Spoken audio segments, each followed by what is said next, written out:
My adopted mother teach me to help someone, you don't have to ask a lot of questions. She just asked me 2 questions and she saved my life. Tables and chairs warmed by all of the dust. Cambodia resides as a peaceful nation, yet remnants of war, hate, and greed that plagued the country for much of the 20th century are not easily forgotten. Commonly associated with such monstrosities as Nazi Germany and the Rwandan Civil War, the Cambodian genocide is an event marked as one of the worst human tragedies of the last century. In just 4 years' time, 1.7 million Cambodians, or 21% of the population, would be murdered and even more tortured, with the intention to cleanse the country of its educated middle class. In the years to come, Cambodia would become a country wrought with oppression, misery, and murder. Born into one of the worst times imaginable, Sokchea would be taken from his family at the age of 2 and placed into a children's center. Here is his story. Khmer Rouge come in to power in 1975. During that time, I don't really know, I don't really understand anything about what's going on in the country. But I realized one day that I was enough in the children's center.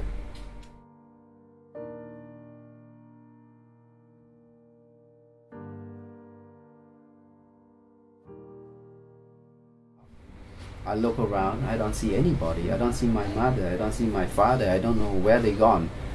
I see people dies in front of me, and we all just walking. We don't know where we're going in the jungle.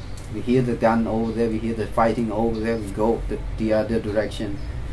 And one time I will almost die in the waterfall because it's flow very hard, and then we have to cross that. And then I almost slipped. I can remember, I never forget, I can remember that that man hold my hand and I was survived.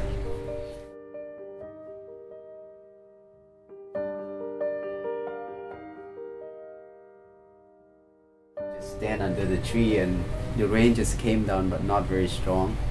And I saw one lady, old lady, she just walk straight to me and then, whose son is this? Where is his parent?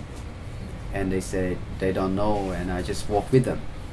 And then she turned back and asking me, where's your parent? I don't answer, I just keep crying.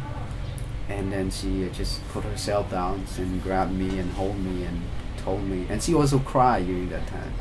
She crying, and then she told me that I promise with you I will take care of you.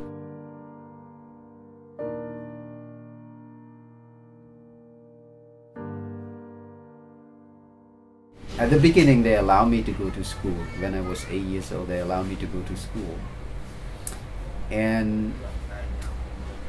But when they have their own son, they stop me from going to school. But I really love school so much. Wake up like 2 a.m. to go to the field. I have to wake up 2 a.m. or maybe 3 or 5 very early in the morning to clean up the house. And I think everything turned around, everything changed in the family. I become like a slave.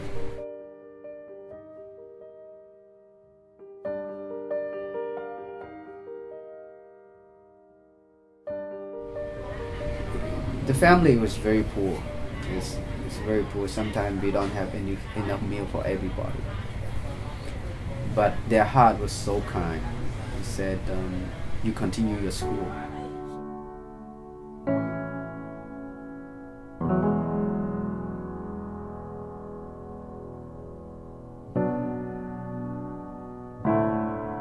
And one day my adopted mother told me that, you know, I have to sell everything. I have to sell everything that I have, like wooden for cooking and everything, just to pay for school fee one time. And I was so sad, you know, I have to sell everything.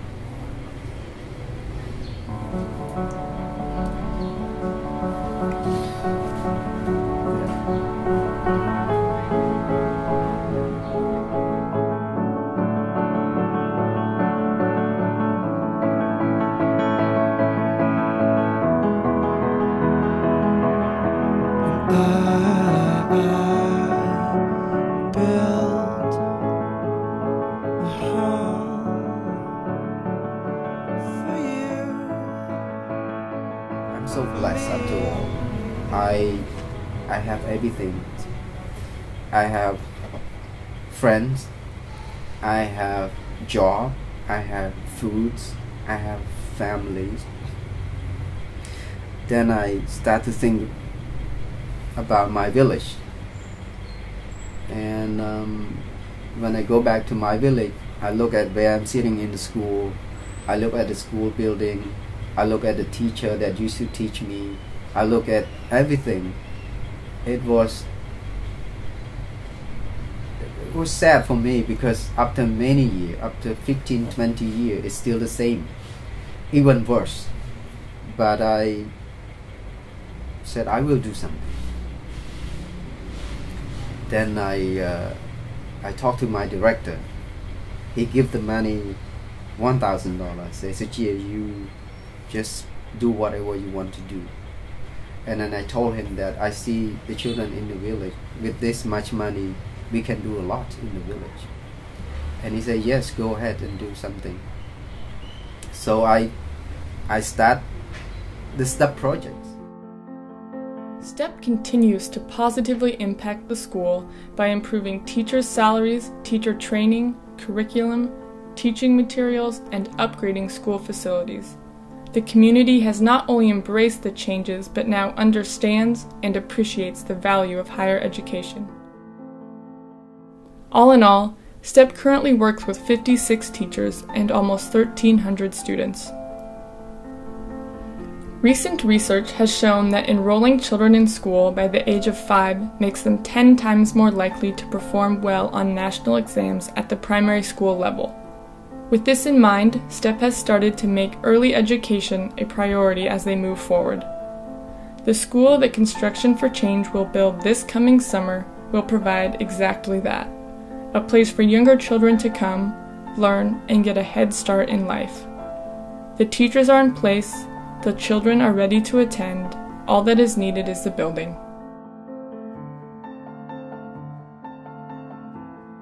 It's so important, like a foundation, as I see, when we have this building, for the children kindergarten to learn. When they're doing good at the kindergarten, I believe they will be doing good forever. So it's not just building alone, but it's like unity of the community. And for me, I feel very special because the building with meaningful, with something in it, from your heart. It's not just, here's the building, cut the ribbon and go away. No, it's not like that. We build this building with hope that it will be different, bring different into children education. But I feel very, very encouraging every time that I go back to the village, look at the kids, be around with the kids.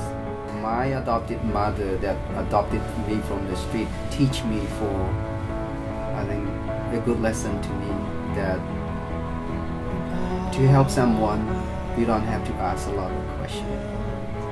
She just asked me 2 questions and she saved my life. That really teach me a lot. That if I want to help somebody, I don't have to ask a lot. If I see need, I just try to meet the need, that's all. when I look at the children right now, I can see happiness. I can see their future in their eyes. I can see that this community will be better.